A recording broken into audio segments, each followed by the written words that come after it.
Hi, I'm Jamie East, and today's episode of The Smart 7 is brought to you by Sainsbury's, where you can save big on festive favourites with nectar prices.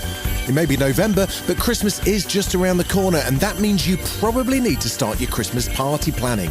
But the good news is that if you're looking for value for money this Christmas, Sainsbury's have great discounts to make your festive season truly magical. For example, this week you can get half price on Bailey's Original with 1 litre for just £11, 789 Prosecco for £5.50, or Newland's Point Sauvignon Blanc for just £6, all with nectar prices. You can shop in-store or online and save big on festive favourites this Christmas with nectar price at Sainsbury's. This offer's for 18+, nectar app required. Prosecco and wine offer ends November the 12th. Available in supermarkets and online, but excludes locals. Delivery fees may apply, subject to availability. T's and C's apply. Please drink responsibly. On today's Smart 7, Chancellor Rachel Reeves hints at tax rises, Democrats win big in US elections, and lots more. It's Wednesday, 5th of November, it's Eating Healthy Day, and happy birthday, Tilda Swinton. The Smart 7. It's news, but not the news.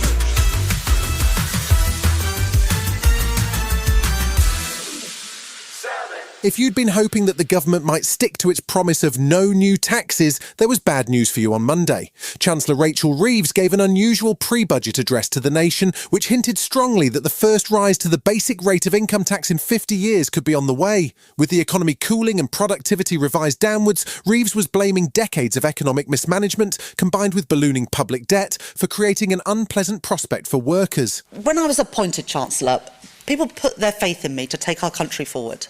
Not to be swayed by political convenience. Not to always do what is popular, but to do what is right. It's still not clear what the exact plan is, with suggestions that it could include changes to VAT and reductions in green levies, or some form of increase targeted at the wealthier taxpayer. Tory leader Kemi Badenoch described the speech as a waffle bomb and was keen to blame the Chancellor for the UK's economic woes. Rachel Reeves is damaging the economy with tax rises. She promised last year that she wouldn't come back for more. She's breaking not just the manifesto promise, but one that she made after the last budget, because she has not been able to get a grip on the economy.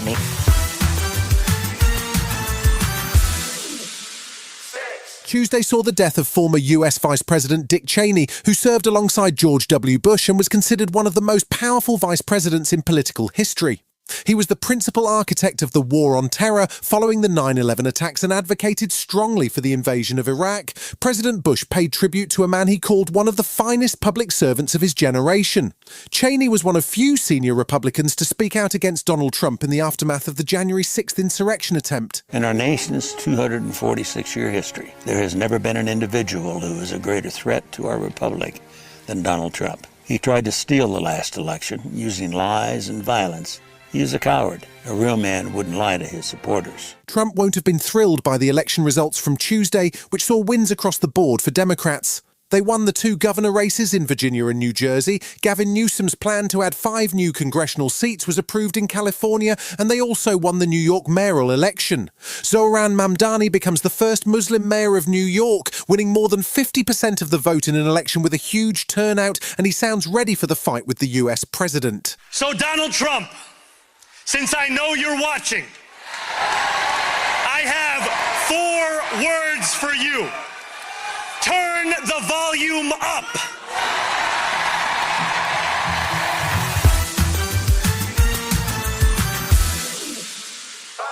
The Labour government has promised to prioritise reducing violence against women and girls, and new amendments to the crime and policing bill set out to tackle the issue of strangulation. The amendments, if passed, would see a ban on porn which features choking or strangulation, which is primarily of young women. It's a highly dangerous practice that can cut off oxygen to the brain and have long-term health impacts, which is why it was banned as part of the Domestic Abuse Act in 2021. The new legislation will classify it as a Priority 1 offence, which will force adult content providers to remove choking content, following the Independent Porn Review's recommendations. The review was chaired by Baroness Gabby Burton. There is no safe way to strangle someone. It's actually the biggest cause of stroke in young women under the age of 40. So that's obviously the reason why it absolutely should be outlawed. But the other reason is that it's one of the areas of where online pornography has really started to affect offline activity.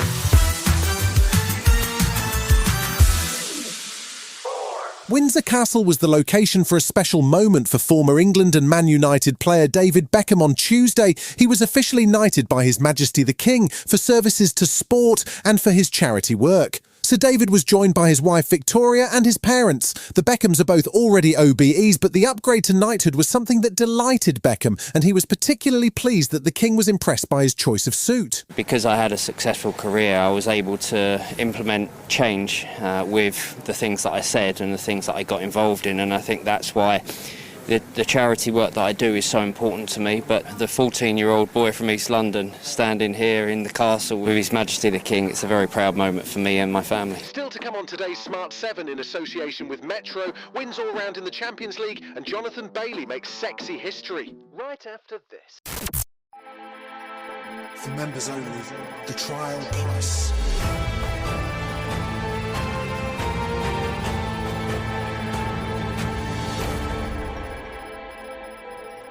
Hi, it's Caroline Cheetham. If you're as gripped by Charlene's story as I am, I think you'll find the Trial Plus podcast utterly compelling. It's the weekly members-only episode from one of the biggest true crime podcasts in the world, with even more of the courtroom action, twists and revelations from the biggest true crime stories. You'll find exclusive extras from the notorious cases that we've already covered, like the trial of Lucy Letby, Constance Martin and Mark Gordon, and even the trial of Diddy.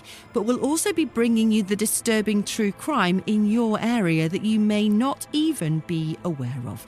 From Stockport's own baby reindeer, Birmingham's unlikely hitwoman, and even the parent killer in Essex. We dig into exactly how things unfolded and why they matter with the people closest to the story. For more information and to hear all episodes of Charlene, Somebody Knows Something Straight Away, head to thecrimedesk.com now.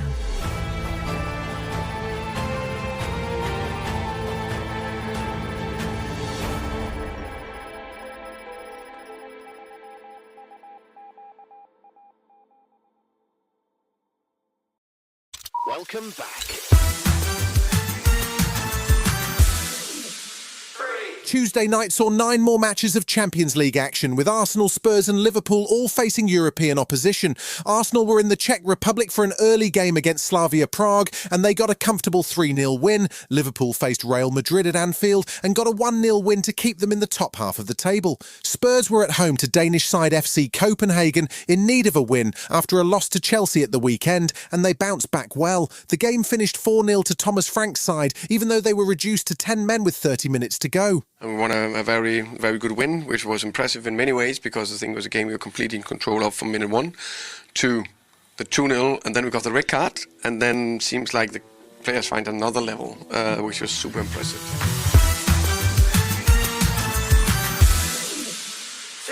Tuesday was a proud day for Britain, as Jonathan Bailey was crowned 2025 Sexiest Man Alive. The honour is bestowed by People magazine in the US, and Bailey takes over the crown from last year's Man of the Moment, John Krasinski. He's not the first Brit to win it, with Idris Elba, Sean Connery and David Beckham all previous title holders, but he is the first openly gay man to do so.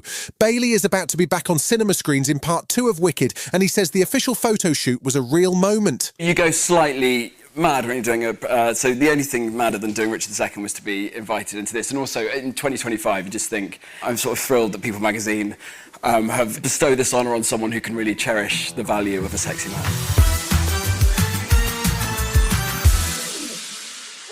The world seems to have collectively decided that November is now when Christmas starts. It's probably Mariah Carey's fault, but one way or another, everything has turned Christmassy in the last 4 days. And it looks like being a big year for Christmas movies, with the Jonas Brothers the latest to throw their bobbly hats in the ring. The Very Jonas Christmas movie follows the 3 lads as they end up wandering across Europe in a bid to get home in time for Turkey. It drops on Disney Plus on November 14th. As the Jonas Brothers, we're great, but us as brothers, like actually, whatever magic was there is just dead. Nothing like Christmas to help a family rediscover its magic. Great. We're stuck here. I cannot miss Christmas. What an incredibly unique thing about you, Kevin. You've been listening to The Smart 7. We'll be back tomorrow at 7 a.m. Hit that follow button and have a great day. Give us 7 minutes, we'll give you the world. You know what's faster than your paycheck? Literally everything. It's time to get your pay up to speed. With Earnin, you can access your pay as you work instead of waiting days and weeks for a paycheck. Get up to $150 a day with a max of $750 between paydays. No interest, no credit checks, and no mandatory fees. Because, hey, it's your money. Download the Earnin app now to get it and join millions of people making any day payday. That's EARNIN. Earnin is not a bank. Access limits are based on your earnings and risk factors. Available in select states. Expedited transfers available for a fee. Terms and restrictions apply. Visit earnin.com for full details.